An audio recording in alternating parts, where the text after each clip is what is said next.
Hey guys, and welcome back to Power Up Gamers. I'm Jevin D&D. We've been kind of missing in action a bit lately, mostly because I'm working on a Kickstarter PDF supplement that is going to be launching in 2 to 3 months, and it will be released on Drive-Thru RPG. It's uh monster compendium style book of homebrewed and reskinned monsters for 5th edition D&D. Lots of great feedback, some awesome people play testing the monsters.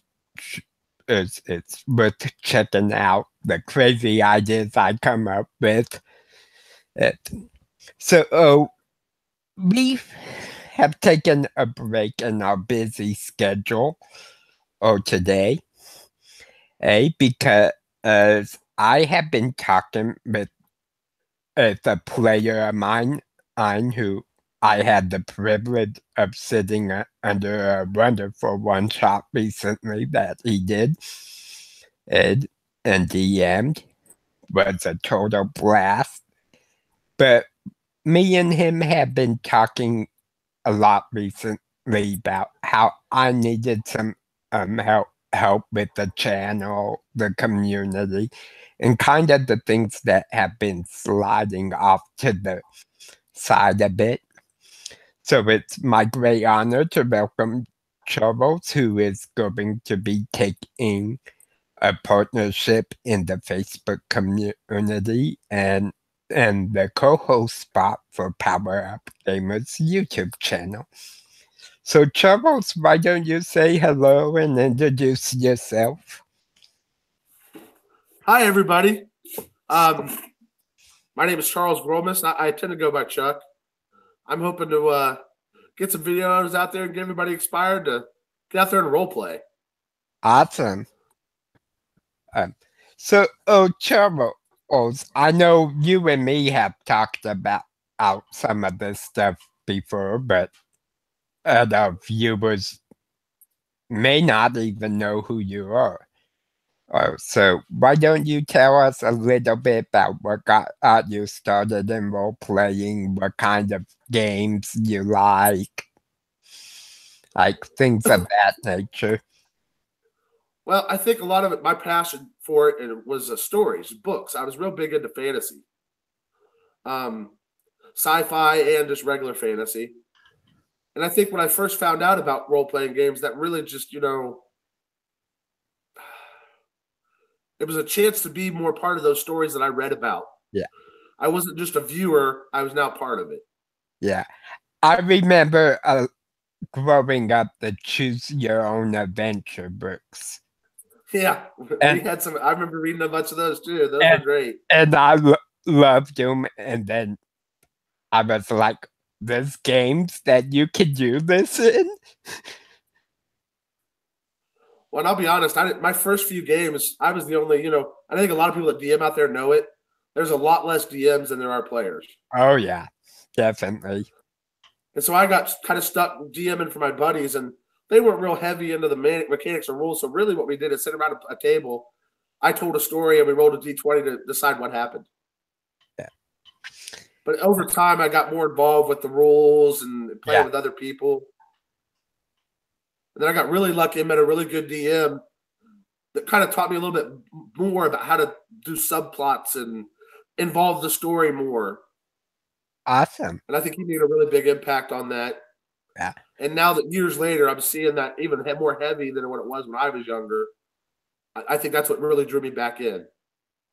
Awesome. I know I've sat under many great DMs, and each of them's had an impact. I wouldn't be half the DM I am today if I hadn't played in the groups that I played in. Well, I think a lot of us don't think about it, but I think a DM is somewhat of a teacher too. Oh, definitely. You have to be. Especially if you have a new player who doesn't really know the system, like setting. You have to kind of teach them how to play. But I think too, the way your DM, the first DM you really spend a good amount of time with, for a long time, that's the view you think the way the game should be played too. Oh, definitely. Sometimes that's hard because it's hard to deal with people that play a different way. Yeah. But that's kind of your gold standard. That first great DM you have, that's your gold standard to how that game should be played. Exactly. Even 30 years later, my first really great DM that I played under still influences probably 75% of what I do as a DM. Well, I won't lie. I had some life issues I just didn't cope with very well, and I have some learning disabilities, and I'm on the autism spectrum. So I had to get my life back together. And once I started doing it, I tried to look up that old DM and get a hold of him. I could never find him. Yeah. But I really miss who he was because we were more than just playing games together. Oh, yeah. I think we connected because I wanted the DM too. And that gave him a break too, because I think a lot of DMs once in a while we like to have a break and play too. Oh, definitely. So how long have you been DMing and playing? Well, you figure I probably started at about 14, 15 years old till I was about 29. And then I kind of had a few years where I took a break, and I've just really come back about the last 2 years. Okay. And I of course, was interested about the 5th edition. Yeah. I wasn't really a big fan of 5. Just part of that was just because I didn't feel like it was easy to teach. Yeah. Or for, and not necessarily that I was completely against the system, just I didn't feel comfortable with it. Yeah. I grew up 2nd edition was kind of our big thing. I didn't really care for 3, 3.5, or 4. So I was playing with my buddies, enjoyed the 5e. That group I had for a long time there. Once because I met the DM I'm talking about when I was about 23. Yeah. So that 6-year span, that group that we stayed together for a long time, we played first ed, second. We kind of didn't like second ed as much, and then third ed, and we just bounce around deciding what we wanted to play. Sometimes you're like, well, what are we gonna play? Yeah. Shadowrun, I know. Yeah. One of the things that really has drawn me to 5e was the focus is on the story, and it's a collaborative game, which is how my first DM in 2nd E played. Even though it was mechanical, or be in 2nd edition much more than 5e seems to be. But it kind of brought back that feeling we had as a group. Well, it's one of the things, we even had a little bit of this conversation for the one shot that I run. Yeah. The more you get to create in the world with the DM, the more you get invested in that world. Exactly. And I won't lie, as an old school DM, it was kind of hard for me to learn to let go a little bit. Yeah. But man, you can have some amazing stories, and you get such great role playing when you have that. Yeah. That group creation. Yeah. And one of the things I found out with letting go, and I had the same issue at first as being playing and DMing for 30 some odd years. But what I found was when I let go, the players would come up with better things than I could ever think of. Oh, yeah. Well, if you think about it, some of the old school idea is the DM sits back and listens to you, what you say, and then uses it. Well, you're doing the same thing, but you're letting them have more agency in it. Exactly. And I swear, I think one of the benefits of this style of play and the storytelling, it's easier for other people to step into being a DM. Oh, definitely. I've seen so many newer players start DMing in quicker. Back in the glory days, as I like to call them, players wouldn't become a DM if they hadn't been playing for a couple years. Now it's like, okay, we played 3-4 sessions. We've seen how goes, I would like to try my hand at DMing. I think, and I can't say this for all groups, but I know a lot of old groups, because the DM kept a lot of things hidden from players, there was a mystique to that DM. Yeah. And so it made it, people were more like, oh, I can't do that. Even though there's really just tricks to it to make you think I know exactly what's going on at all times. And so as you break that down and take some of that away and show the people what you're doing, it makes them easier for them to learn it and for them to try to do it. Exactly. And of course, now we have internet and YouTube, and DMs are talking about what they do as a DM. So you have not just videos you can watch and learn from, games you can watch and learn from, but you have access to players and people all over the world that back when we first started, you were lucky if you got a player that didn't live in the same town. Yeah, you say that. It's funny. My old DM I'm talking about, his name was Scott. How I found them was there was a gaming store, and we're talking like a half an hour work from where I lived. Yeah. And there was, of course, up on the board, there was looking for gamers. And that's how I found them. But it's not easy back then to find players. Oh no, back then it was, if you found a group and could keep a group together for a long period of time, you were lucky. And you figure there was a lot more stigma back then on, being nerds, and that's what geeks do. And, it's a lot more accepted now. People are much more interested about it. Yeah. And I think a lot of that has not only to do with the fact it's been and going on for 40 years now. But we have famous actors, actresses, celebrities that play it and enjoy it. And I think that's another big part of it. And, I don't know how true this is, but I think a lot of us, when we were kids, a lot of us were so socially awkward. We weren't very good at being spokespeople for the game. Now you see a lot more people that are much more social. I'm not saying I'm the hugest fan of Mercer, but I will give him this. He's made a big impact in this community and getting more people interested. If nothing else, you have to appreciate that fact. Oh, definitely. And I think there's some of it with him in particular is other stuff he's done.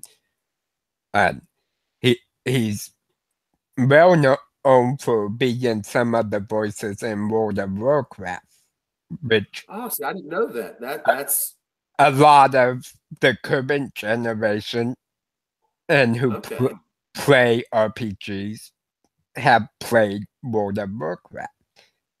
But and I will say this too. I think some people they come in expecting to play a game like Matt's, and they also got to realize that it takes time, and there's a lot of quality and production put into his games too. Oh, definitely. And it also depends on the players, the chemistry between everyone. There's a lot of factors go into a good game. Yeah. And sometimes you just hit the jackpot, like the one shot you ran sands of change. You had an awesome group of players. Several of us were DMs, content creators, so we were able to really make that a special one shot. Yeah, my thing is, though, I would love to bring more people up to that level so they could enjoy it that much. Oh, that's definitely a good goal to have, and it's not hard to do.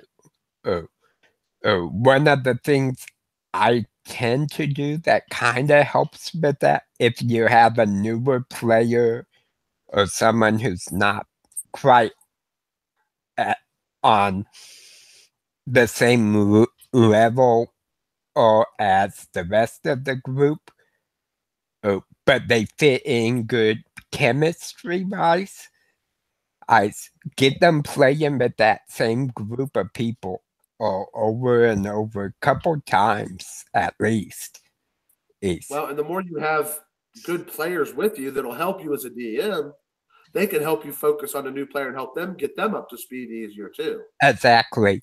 And one of the things that I found happens is if you have the other players are excellent caliber players and you're telling a good story, what tends to happen is that new player who's a little bit awkward will up their game to try to match everyone else's. And you just have the other ones bring it down just a little. Until it's kind of evened out. And then. But I think for a lot of people, they're afraid to try. Being that creative for some people is hard. Now, some people it's natural. Yeah, it can definitely be hard to learn as a new player, especially if you aren't real familiar with the system or the rules. Or it can be kind of awkward because you're trying to remember the rules, the mechanics. It's on top of play. Overwhelming. It can be. So we've talked a little bit about past experience, and you mentioned you're on the autism spectrum disorder, which props to you, because I am too. Yeah, I'm also dyslexic and ADD too, so yay. Okay. So, I'm definitely curious because I'm not dyslexic or ADHD, how that kind of stuff has affected your gaming. Because I know the autism affects it. I would say part of it is some of what I was talking about, that change when I was younger. I don't think I understood emotions as well as a child. I'm getting better as I get older. I also realized early on too that some of the things I would seem simple to me, other people didn't see as easily. Oh, definitely. It goes the other way too. There's things they get that I have no. Yeah. A good example of that is I was 12 years old before I learned the concept of personal space.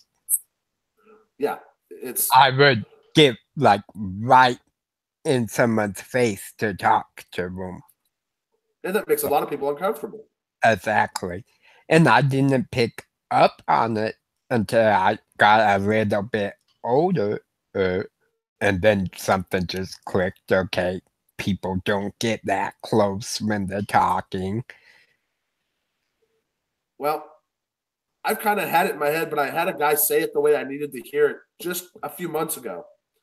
I worked at a Renaissance festival printing coins, like medallions.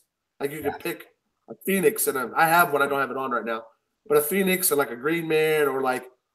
But that guy that he was on ADD and dyslexic, and he said, we need to quit looking at those things as learning disabilities and realize that those people just learn differently. Exactly. One of my favorite sayings is there's no such thing as normal, and that everyone's disabled in some way. Mostly what normal is what we try to act like in front of each other. Exactly. It's kind of the standard we think of as a society. But when you really look at it, because everyone is so different, there really is no such thing as normal. There's no standard. Even though we try to make one. I think our society, like when we were kids, was much more rigid. Yeah. It's opening up as the last 40 years, big time. And I think for some people that's scary, but it's also that realization of, like I said, most of us aren't normal. We just act normal to other people. But if you come into our personal lives, you start to realize we all have weird relationships with family members. We all have odd things we do or odd points of views we have. Exactly. And I think the more we share those things, just like our problems and our learning disabilities, the more we share those things and show that you can still function and do things. And matter of fact, in some ways, you might even have kind of a superpower. You know, Jared, I'm sure you can think that there's abilities or ways you see things that others don't necessarily see as easy as you do. I can say one thing with math, in particular algebra. I'm extremely good at it. I don't need pen and paper usually to solve it. That's exactly what I mean. And I've been known to solve 6 to 10 page algebraic problems. See, I'd be lost. I would have I'd be going, oh my God, I'm going to blow up. But that's just something with how my mind works. Yep. I do. I firmly believe that's part of what we think of as learning disabilities. It's just different gifts we're given. Yeah, and it's definitely a strength. Like when I'm playing and I'm adding up modifiers and to the dice rolls, it's something I can do pretty quickly.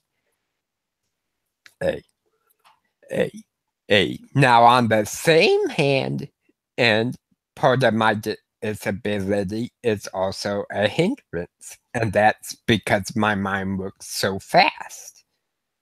As that sometimes I have to slow it down, and you can hear it in my speech because I'll repeat words trying to catch my mouth up to where my brain is, or bring my brain back. Have these conversations, just like you're aware of that fact. I think as we learn to have those different abilities, we find more people like us, we can kind of help each other.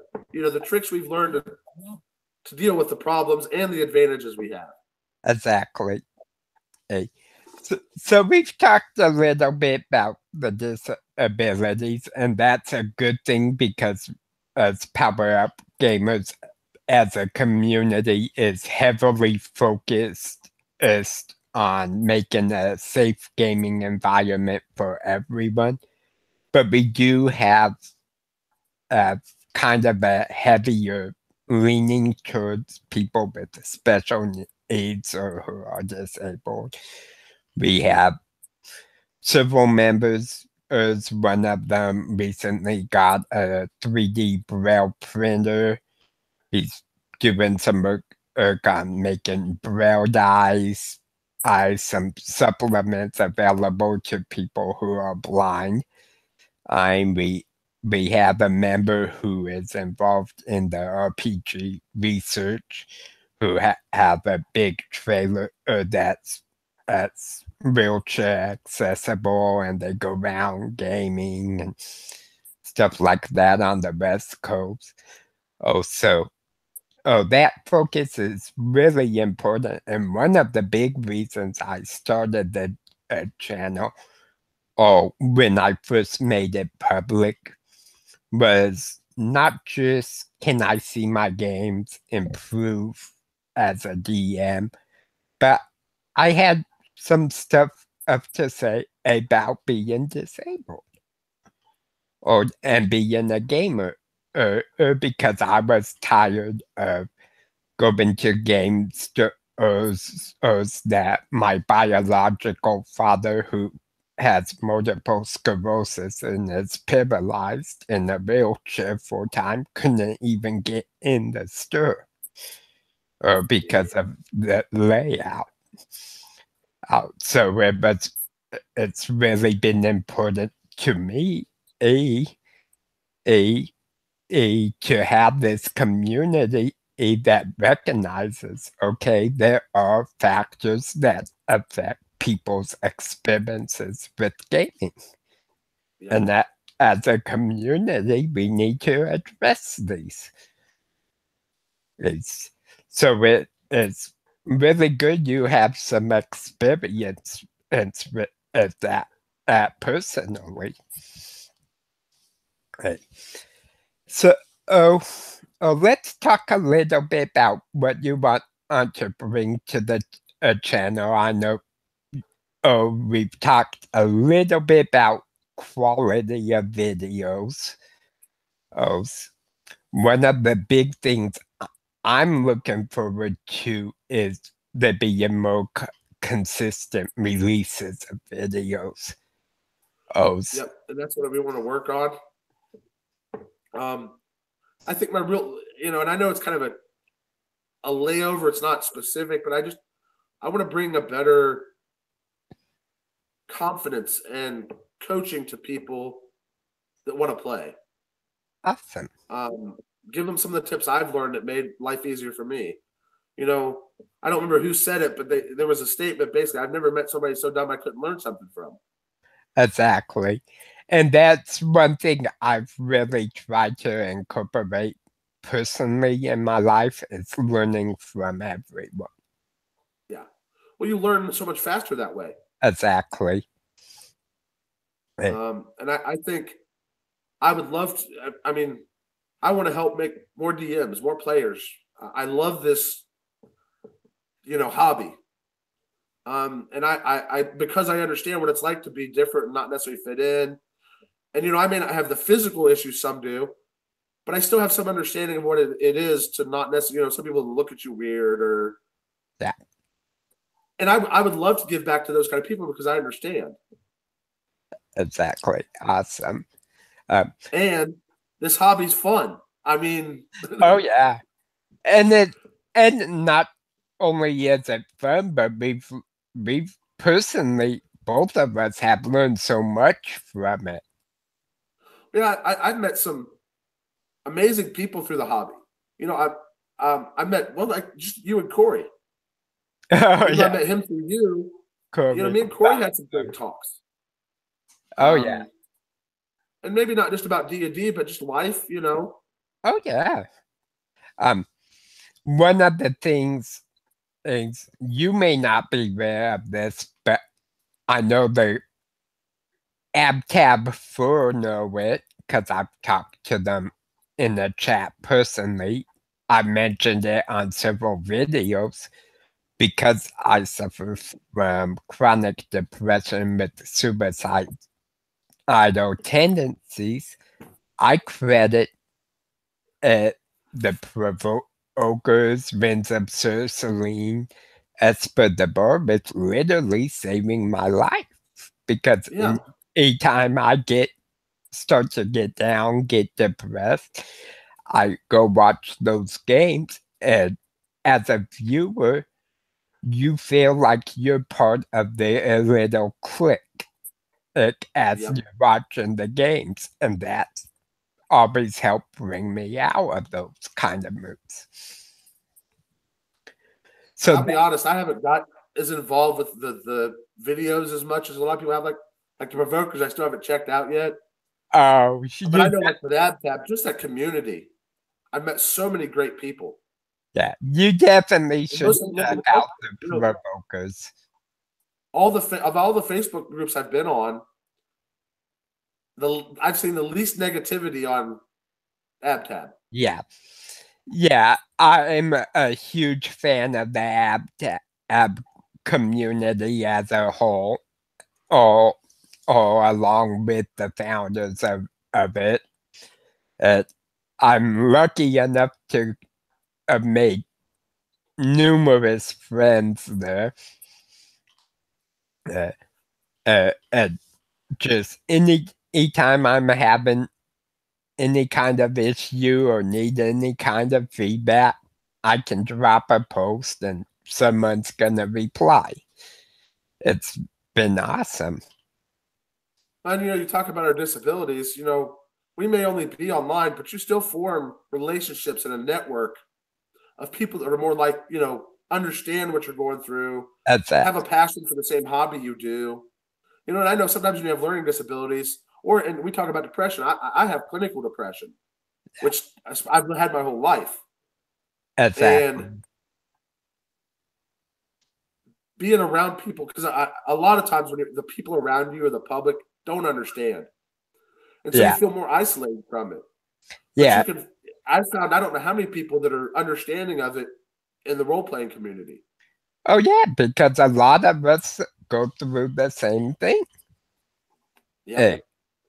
It may I be think that it may be a varying level, or like some people with depression don't get the suicidal tendencies like I do.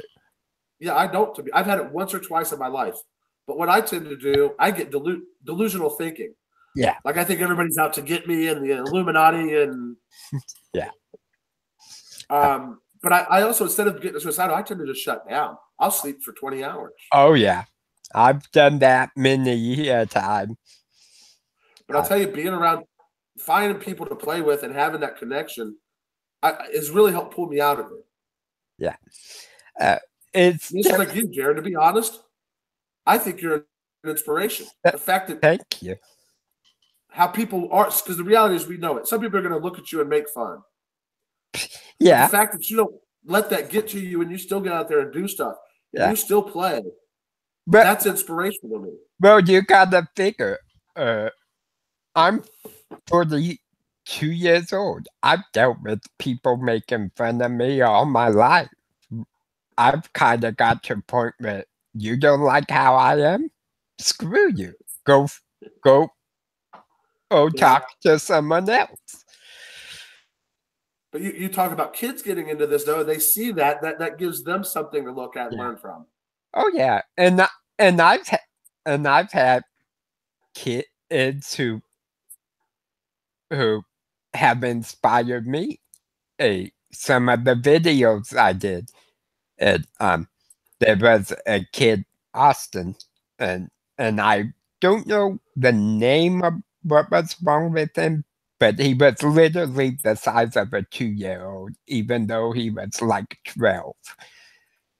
It's not dwarfism. I kind of know what you're talking about, but I don't know what it's called either.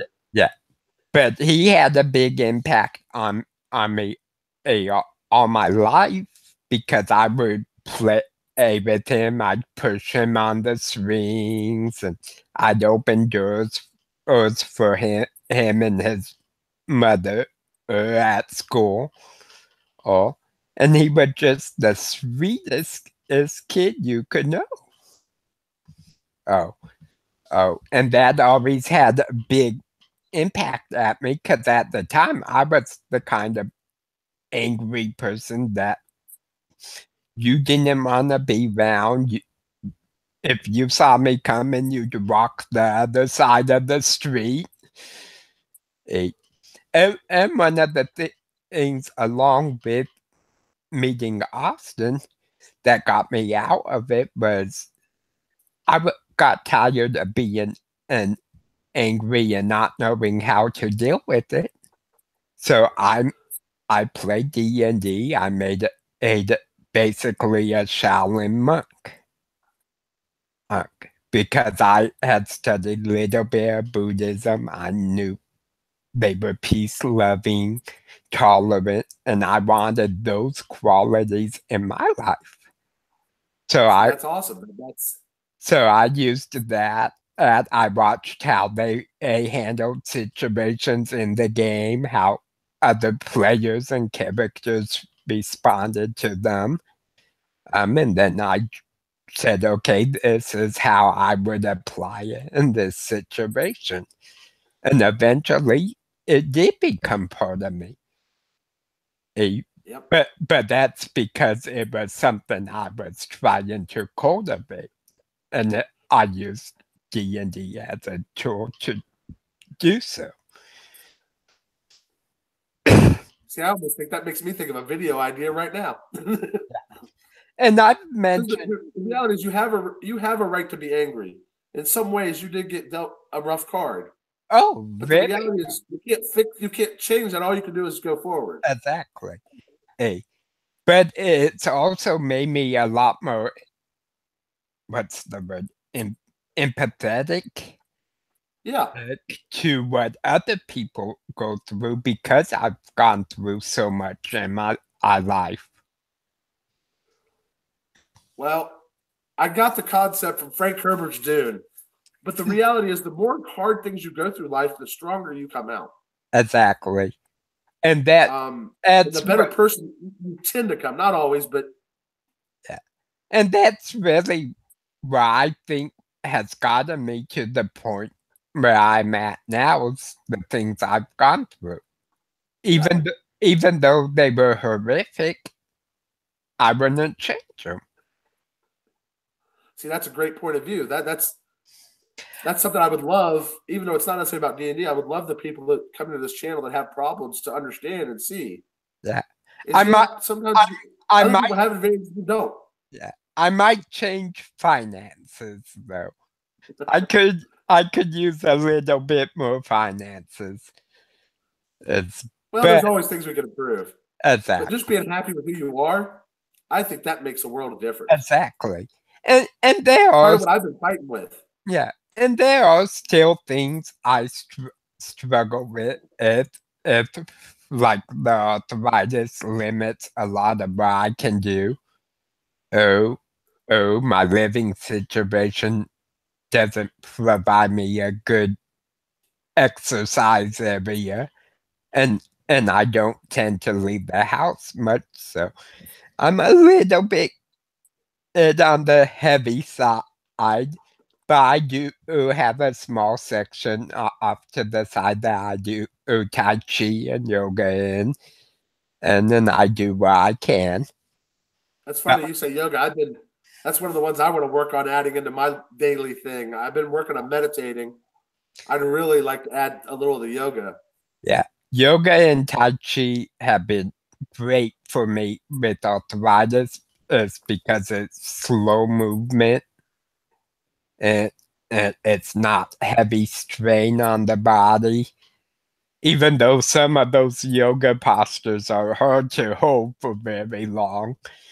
Yeah, I won't admit I put in 80 pounds since I haven't been working, since I went to the hospital last year. And I've been trying some of the yoga moves, but I admit some of them I'm just a little too fat I'm still it's gonna take time to get there. Exactly. And that's when you just make goals and you work towards them. And that's one thing that I really struggle with, because when I want something, I want it yesterday. Yeah. Hey, so I really struggle with having to learn. It's a process and it takes time. Yep. Go back to D&D, it's the same thing. You come into the game new, it's going to take a while for you to get there. Yeah, you're going to have natural skills. Some people can pick up role playing like it's nothing. Exactly. Some people pick up storytelling much better. I'll be honest. I'm not a big do the voices and kind of person. Yeah. But I really love the storytelling part. To me, that's my focus. Yeah. I try to do voices somewhat. I do try to kind of limit it because my voice is pretty unique on its own. But I'm a natural born storyteller. My grandfather was, it just runs in our blood. Why don't you tell them the story about your grandfather? I think that's a really neat story. Yeah. For those who aren't aware, what Troubles is referring to is I told him a bit about how I got started role playing. And my grandfather, who is Native American, before he passed on, would read stories and tell stories to us. And he would do the voices, and he would always stop and ask us, what should this character do? What would you do in that situation? And that was my first exposure to the concept of role-playing. I've been doing it since I could learn to talk. So it's just natural. And having that exposure to him telling these stories, it became natural for me not just to listen to stories, read stories, but to tell them. And that's been huge impact on me as a DM, as a player, role player, as I'm always trying to figure out something that will add to the story. Well, and I think people don't necessarily always realize it, but all throughout recorded human history, stories have a big part Oh in yeah. people. How we pass information on, how we. I would say, I don't know if I want to say necessarily morals, but how we get you to think about the world around you and how you should behave in it. Oh yeah, morals, ethical behavior, society guidelines, all that throughout history has come from stories and people's beliefs. Yep. And a lot of the beliefs are based on stories. Yep. Nice. I think stories have a huge impact that some of our modern society has kind of forgotten to some degree. Yeah. I think it's still there. I think it's not so much knowledge of, okay, this is a mythical story that really affects us. But let's take Star Wars, for example. The original Star Wars is the mythic story of a hero journey. Yeah. He actually put a lot of effort to make it that way too. Exactly. There's interviews with Joseph Campbell that George Lucas did that explain the whole thing in great detail. But the hero journey is one of the 12 main stories that throughout time have touched and moved people. Because we all kind of go through that stage of trying to figure out who we are, where we fit in the world around us.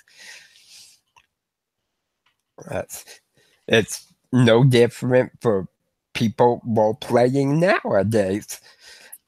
We still use those same stories. It's just a different skin on them, different clothes on the characters. I don't remember who I heard say it, but they basically were talking about the 12 stories, and they said, there's 12 stories, but it's really about how you tell them that's the. Exactly. That's what makes it interesting, is how you tell them. Like, who would have imagined Star Wars if you look at a hero journey and what came before then? No one would have thought of doing something like George Lucas did. Yeah, nobody expected it to be what it was. Even I don't think Lucas even knew it was going to be that way. But it hit a resonance in the culture. I mean, look at it. It's now part of our culture. Exactly. I mean, Star Wars is literally a chunk of our culture. Oh, definitely. So we've talked a bit about the disabilities and different things we've experienced in our life. You had mentioned you wanted to help with more consistent videos. So we were discussing kind of a timeline before we went live for that. And Troubles, correct me if I'm wrong, but I believe you had decided Friday. You starting next week. We'll have a video Friday. We would have a video up Friday morning. So it'd be up afternoon, Friday, evening. I'm on Central Standard Time myself. And I believe you're on Eastern Standard Time. Yeah, there's an hour difference between us. I think I'm an hour ahead. Yeah, you're an hour ahead. So I would kind of expect by 1 or 2 p.m. Central Standard Time, it would be posted and available for everyone to watch.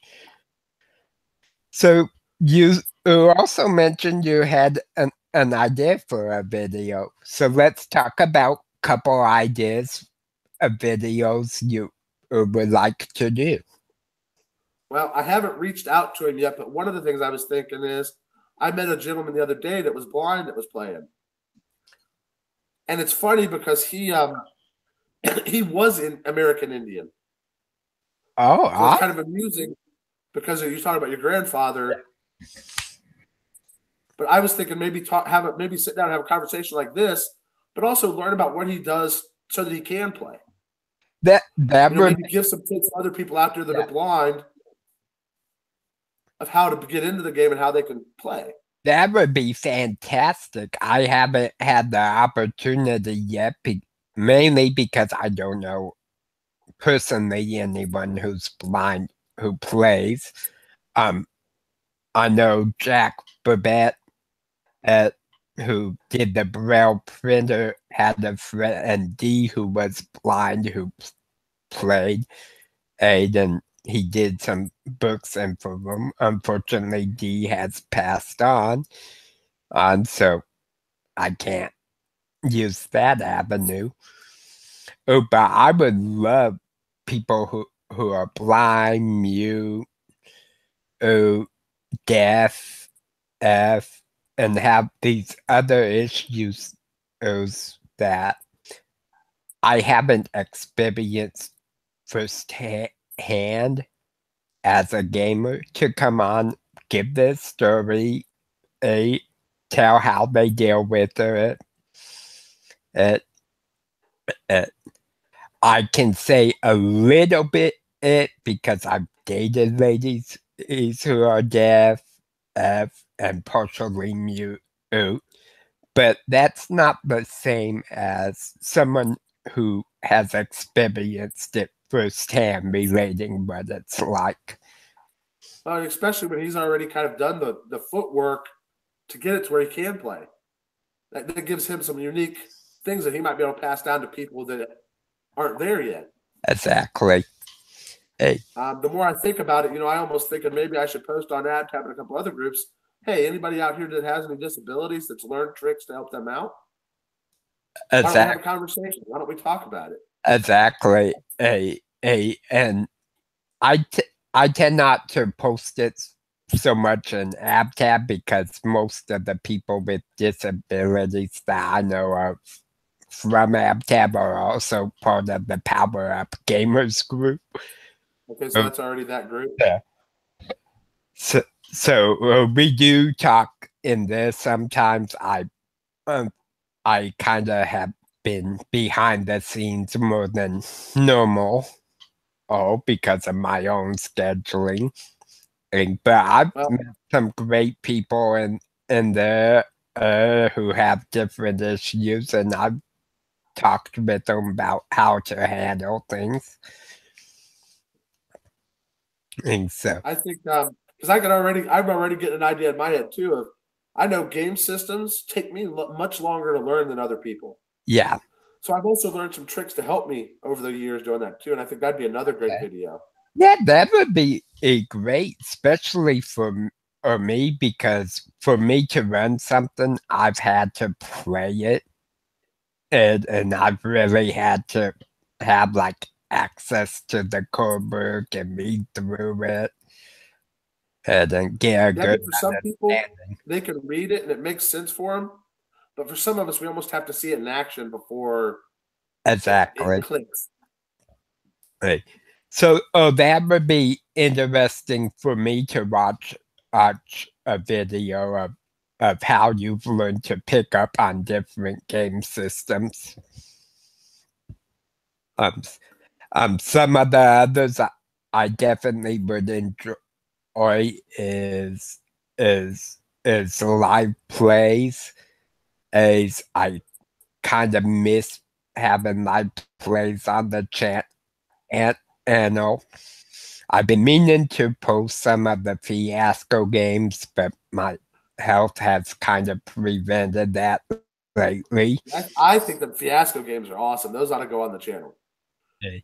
Oh, I would love to. It just, in order for me to record, I have to be able to sit up Yeah. For a certain amount of time. And if I can't, then I don't record it and put it on the channel.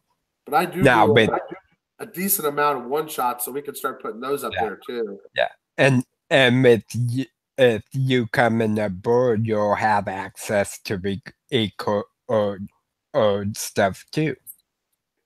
So even if I have my camera off and I'm DMing from bed, and it could still be recorded. So that's a good benefit for us. Well, and I think too, I'm excited. I think we can put stuff out there that people are really going to resonate with, and give good advice. Oh, definitely. And I think also, because we both love Fiasco, oh, I believe we both have played Fate, eh, and enjoyed it. I've done Microscope. There's a couple videos on the channel on it. Well, and we've talked about this a little bit before. Even if you're a hardcore D&D fan and really don't want to give up D&D, playing a game or two of Fiasco and Fate can really help with your storytelling, your ad-libbing. Oh, definitely. Kind of because you hear people all the time talking about my players wrecked my plans. Yeah. Well, part of the best way to handle that is to be able to ad-lib. Exactly. The more you play games like Fiasco and Fate, especially, and I don't know much about Periscope. You told me about it, but I haven't played it. But it's a skill, and you're working on that skill. Exactly. And then you can take it back to D&D as a DM, and when they do something that kind of throws you off, you can pull it out of your head and go, okay, well, this is what happens. Exactly. But I would definitely like to see some of the different systems and games. Well, I'm still learning Fate to some degree because, like I said, it still takes me a while to get stuff a little longer than normal. Yeah. Or the average person. But I really do like Fate. I like Fiasco. I'm not ready yet, but I am. I think down the road there will be Fiasco games too. Oh yeah, there definitely will be some on the channel. It just, at the moment, I have to be in a good enough position to sit up to record. Well, I'm saying even if it's not you, I think down the road I'll host some Fiasco games. Exactly. Hey. I'm not there yet, but like I said, I see that coming down the road. I got some people I want to get in on Fiasco, and they seem kind of interested already too. Exactly. Hey. Yeah, I don't know how much you're involved or know that some of the guys that really got me started in AdTab, but Rory McDonough, Samuel Torna, and Torna's working heavy on Fate. I honestly, I wouldn't mind maybe having a kind of like this discussion with Sam one day about Fate and what kind of. Oh, definitely. I would love, even if it's having a guest DM on talking about a different system. That would be awesome to me. So that's something I'm looking over to, is kind of expanding the channel's horizons. One of the things, just so Troubles knows, a while back I expanded the channel to kind of include all gaming. And even though 95% of it still focused on tabletop RPGs, such as Dungeons and Dragons, but I did a couple online plays of World of Warcraft. I had a guest on who talked about World of Warcraft. So other games that's part of people play. A lot of people that won't play video games. Exactly. So if you sometime are playing another game and wanna hit record and talk about the game, what you like about it, feel free. I hadn't really thought about that. Let me think about that. I kind of like that idea, though. the main thing with that is I want to keep like the video games as a minor part. Because our main focus is tabletop RPGs. But the gamers, we're gonna play all kinds of games. So I won't lie. Mine are a lot of role playing and tactics games for computers, but I still like I'm back into Skyrim. I never had a computer up until a couple years ago, so I'm learning about the modding now. So Skyrim's all new to me. So if you want to do Skyrim videos and show some modding or whatever, hey, more power to you. I just want to make sure it's kept as a minor part and it doesn't overshadow the rest of what we're doing.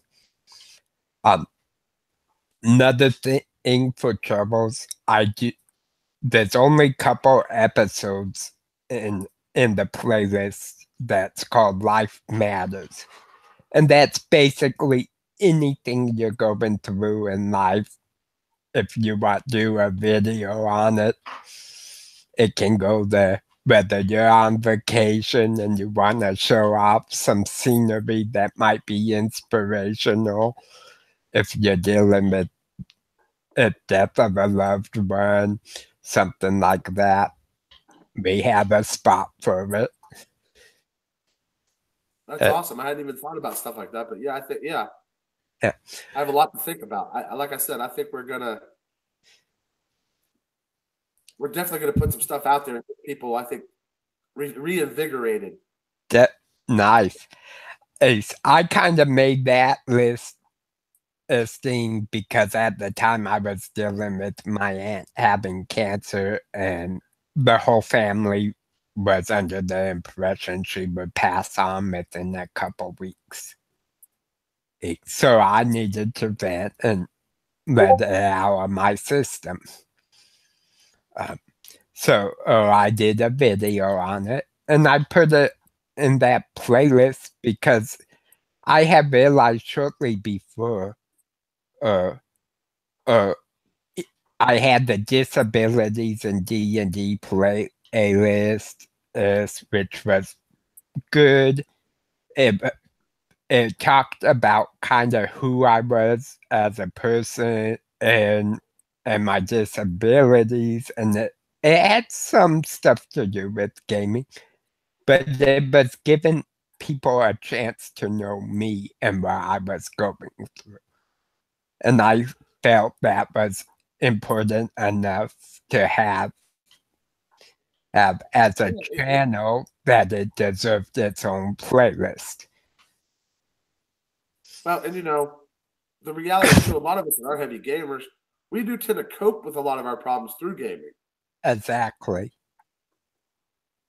And so I think, the more open we are, the better others can get to know us and see, our struggles, but also see where we're going with it too. Exactly. And also for me, it was also kind of an inspirational playlist idea because of all the videos I had already done that would have fit in that playlist. I could go back, okay? I don't want to watch something that's specific to gaming or a how-to video or a live gameplay. I want to watch something that tells me about the people or I'm interacting with on the channel. I can go to this playlist. So yeah, I think that's a great idea to have something like that. So we pretty much used up our time. We got some great ideas for videos. We're pretty excited to get to it. So I'm glad Chuck's coming aboard. It's gonna help take a bit of pressure off me, free up a little bit of my effort. So look for Chuck's X and my future videos on the channel on Friday A's by 1 or 2 p.m. Central Standard Time. I be watching in the Absolute Tabletop community for interest posts, those questions, comments, and it's all that. We do a lot of that. Power Up Gamers has its own community on Facebook. If you feel like the group's something you want to get involved with, we're doing our best to make things accessible for everyone, and bit by bit. And until then, and I hope everyone's enjoyed getting to know Chuck as much as I have, and help welcome him aboard. And until next time, may the dice always roll in your favor. See you guys later.